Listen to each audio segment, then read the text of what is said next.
Hey, this is Cam with Blacktail Studio, and this week I'm pretty excited because I have something totally different for you. I started with an old maple slab, sealed it with epoxy, buffed it out to a crazy high gloss, and it actually turned out even cooler than expected. Stay tuned. Quick thanks to the Great Courses Plus for sponsoring this week's video, since it is something a little bit different, something a client didn't exactly ask me for, because I started with this old $20 maple slab I've had sitting around for probably 5 years and wasn't really going to do anything with, and just decided to burn it. And I got this weed burner from Home Depot. It actually works really, really well. It was about, I don't know, 40, 50 bucks. Hook it up to a propane tank, and I just started going to town on it. And this isn't going to be an exact recipe or an exact science because this is my first time. This is figuring it out. I did it on some coasters just as kind of a proof of concept a few weeks ago, and those looked really cool, so I wanted to see if I could do it on an entire table. So I like the really deep, they call it kind of a gator skin char, so that's what I was going for, was just really burning the heck out of this table. And I will say that the wood tends to warp a little bit as you burn it, so try to burn it an even amount on each side. So even setting up a timer would probably be helpful if I was going to do this again, to make sure that I kind of even out the burning from the front to the back.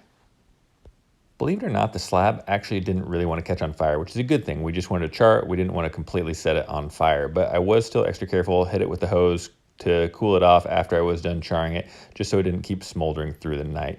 And like I said, it did tend to warp a little bit, and there you can see that's pretty aggressive. But the cool thing is that you can actually bend it back. So the side that was bent down is on the bottom right now, and this is going to help bend it back by burning that pretty aggressively on the other side. And you'll see here in a second that as I continued to burn it, I put my level down, checked it, wasn't quite far enough, and so I just kept burning that top side, which was going to bend that bottom side back. The more time you spend here getting it as flat as you can is going to save you the most epoxy later, because we're basically going to completely encapsulate this slab. So if it's bent up an inch on one side, you're going to have the whole slab an inch thick, which we don't want. So what I'm doing here, building an epoxy mold, just like any epoxy table I would make. I actually have an entire video just on building these forms if you want a little bit more thorough explanation. But I'm just using fast dry caulk, melamine, and then making sure to hit it with some mold release spray in the end. Before I put it in my mold, I wanted to seal up the bottom side really well, and I'm using a deep pour epoxy, and I'll put a link to my favorite deep pour epoxy in the description below, which actually isn't the epoxy I was using here. This was just some old stuff I had laying around. So if you're going to buy some stuff just for this project, go with the stuff I'll put in the link in the video description below.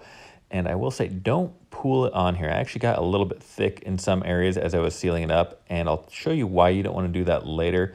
But for now, just put as much as will soak in, but not really saturate and stand on top of the epoxy. Just kind of brush it in, let it stabilize that charred wood, and that will be good enough for now. I built my form about a ½ inch bigger on the length and the width than this table is going to be, because I want to have about a ½ inch buffer all the way around the perimeter. And that's going to give us that clear epoxy look, even on the edges, not just the top.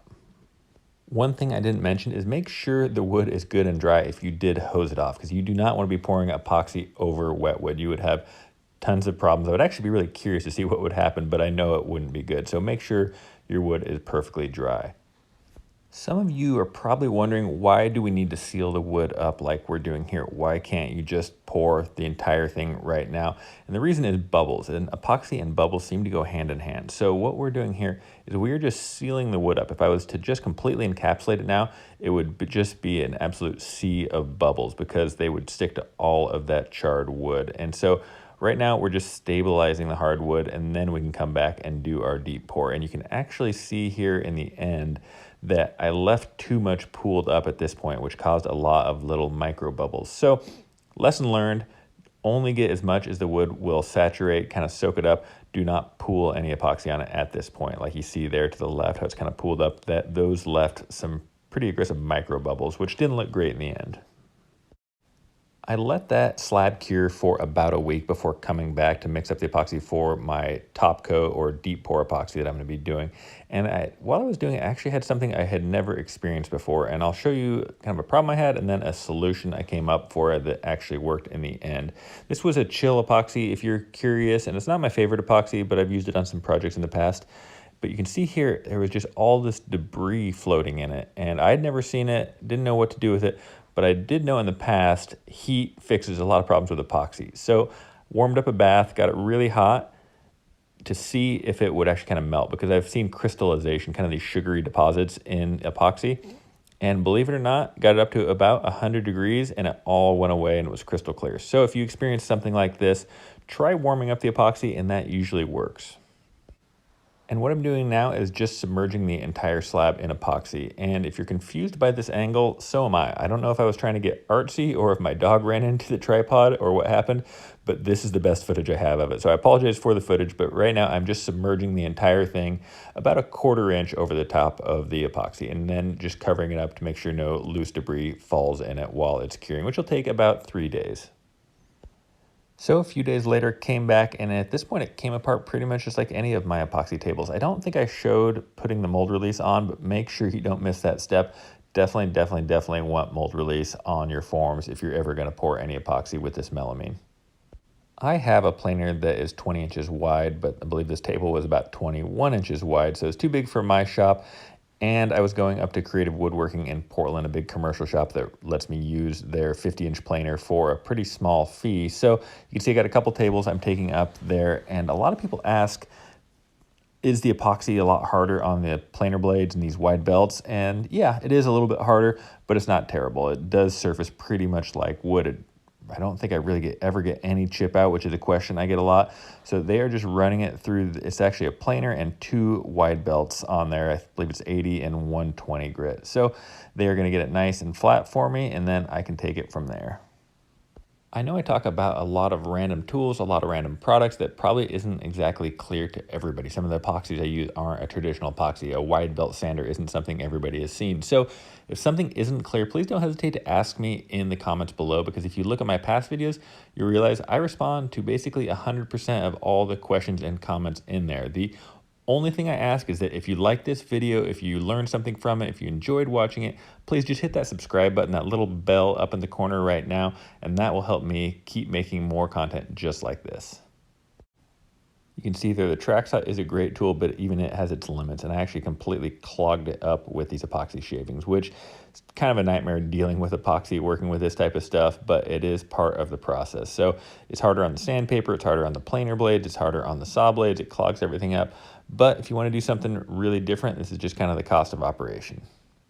I don't know about you, but I struggled with sandpaper storage for a long time. So I found these bins. They're not even actually made for sandpaper, but I got them on Amazon. They're not too expensive, and I will add a link in the video description below, along with all the tools and products I used or products I recommend for doing a project like this. I took a lot of time sanding this up to 320 grit before moving on to my tabletop epoxy, and I am using a tabletop epoxy by Better Boat. Super clear, super hard resin, but it is not a deep pour. Don't try to seal your slabs with this. This is going to be just for our top coat. And here's a little tip that I didn't do on my first coat that you should do on all your coats. It's really thick, and so warm it up in that warm water bath, and that's going to make it self-level, thin it out a little bit, and really give you a much nicer finish when applying.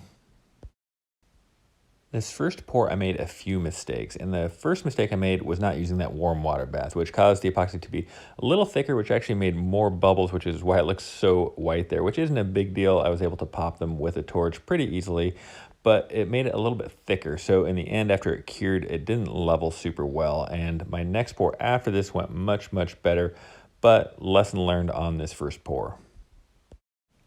Since my shop is so dusty, I had to come up with a way to cover it. And this, again, was not the best idea I've ever had. Still got a lot of dust in there. You can see it didn't level super well, but next pour, promise, is gonna go much better. So sanding it back down a little bit, using just 400 grit here to get the tops a little bit more level. Microfiber towel, wipe it clean, make sure it's nice and dust free. Another tip I learned is warming your piece up, and you don't want the epoxy directly exposed to the sun, so I put a trash bag over it to warm it up out in the sun, and this is going to help thin that epoxy out and help it really level and be just a nice flat top coat, unlike that last coat. And you can see this time I'm using an epoxy spreader, which is actually just a notched trowel like they used for applying mastic to the back of tiles, and you'll see here a much better top coat.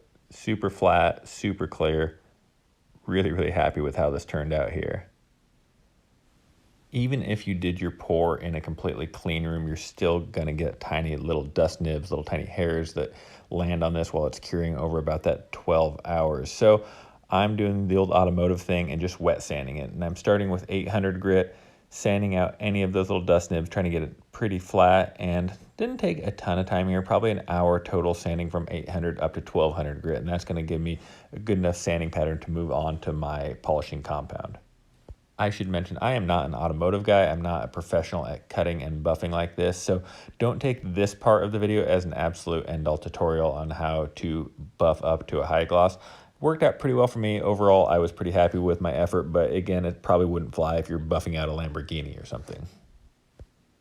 The grits I used was 800, then 1000, and then ended with 1200. And that gives me the finish you see here, just a kind of a smooth, frosted, foggy look. And this is going to enable us to use our 3M Perfect-It compounds. And I'm using it's got 3 different compounds, plus I'm using a 4th one, which is that heavy cut one there. And got a wool pad, and I'm just kind of going to town buffing it. And again, not a pro, but I can make things look pretty shiny. And this was after the heavy cut. So start to bring some gloss in there, not great yet, but we will get it a little bit shinier. And this is the stage 1, which is the one I probably spend the most time with, the step 1 of the 3M Perfect-It. After step 1, you get to really see the shine here. Not quite perfect, but we can get it a little bit shinier. The step 2 that I did here gets a really high gloss, and I actually can't really tell the difference between step 3 and step 2. So I've heard some people say that going beyond step 2 isn't really necessary, but a table like this, we're gonna need some kind of unique legs, and I am doing something I've never done before, and I'm just burning some wood legs. And since this was kind of a spec piece, something I'm doing just for fun, I ordered these legs on Amazon for like, I can't remember, like 25 bucks, something cheap, and just charred them. And I'm not gonna do the same epoxy gloss. I'm gonna leave it a more natural char for a little bit of contrast with the top. If you decide to do something similar to this, remember that the legs can bow just like the top does, so try to burn an even amount on all sides, or you can actually warp those legs. And to finish them, I'm just using the Osmo 3043 and brushing it in, and then I'm gonna kind of wipe off any excess. And this is just gonna stabilize that char, so if you grab it, it doesn't get your hands charcoaly, but still gives you that cool wood charred texture. I'm using a very DIY friendly mount for this, so no fancy joinery here. This is just about, I don't know, maybe a $5 steel table leg mount that came with those legs. Screwing them in, I did them at about a slight taper to the outside, and they're sitting on also a 10-degree taper, so they won't go straight up and down. I want a little bit of an angle, kind of a bit of a mid-mod look, which I'm not sure which is the best look for a epoxy Shosugi bond table, but this is the look that I came up with.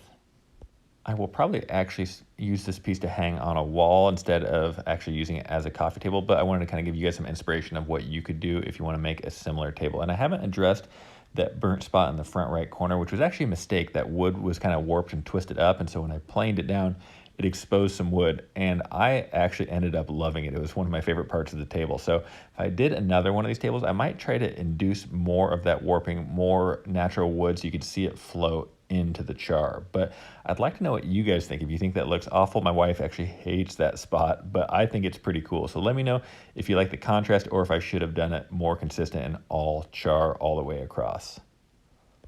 I'd also like to hear from you guys on what I should do next with this burnt pattern. I've heard some people suggest guitars. I've heard some tiles for like a backsplash. I think there's a lot of cool possibilities that you can do with this epoxy and burnt wood. So let me know in the comments what you think the next project should be.